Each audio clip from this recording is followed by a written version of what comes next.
ከጎንደር ጎርጎራ ለመሄድ ጎንደሬዎች በወታደር ተጠብቀው እንዴት ልማት ሊሰራ ይችላል?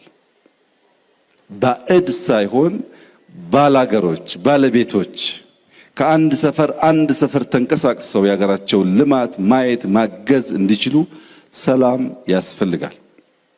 እዚህ አካባቢ የወጡ ወንድሞቻችን ጊዜ ባያባክኑ፣ ጊዜ ማባከን አያስፈልግም። ተመልሶ በትብብር በአንድነት ሀገር ማልማት መስራት ያስፈልጋል። ዛሬ ጎንደርን፣ ባህር ዳርን ወይም አማራ ክልልን ከአማሮች በስተቀር ማንም አያዝበትም። እኛ እንደው ሲፈቀድልን እንደ ድል ወስደን ከማገዝ ባሻገር በዕለት ተዕለት ጉዳይና ስራዎች ውስጥ እጃችን አናስገባም። ይህ እድል ኢትዮጵያ ውስጥ አልነበረም።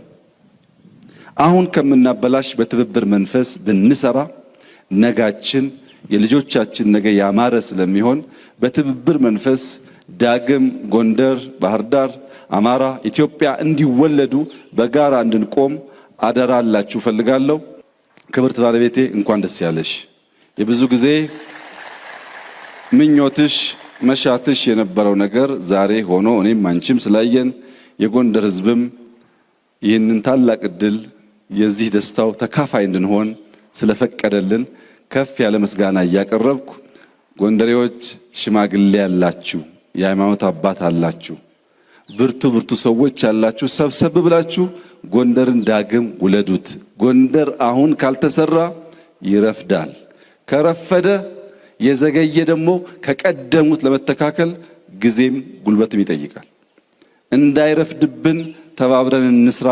በእኛ በኩል ዛሬ ያየነውን ስራ እንደ ታላቅ ጅማሮ እንደ ድንቅ ስራ አይተናል። በዚህ ስራም እንድትበረታቱ እንፈልጋለን። ቻሌ እንዳትተኛ፣ የጎንደር ከተማ ነዋሪዎች እንዳትተኙ።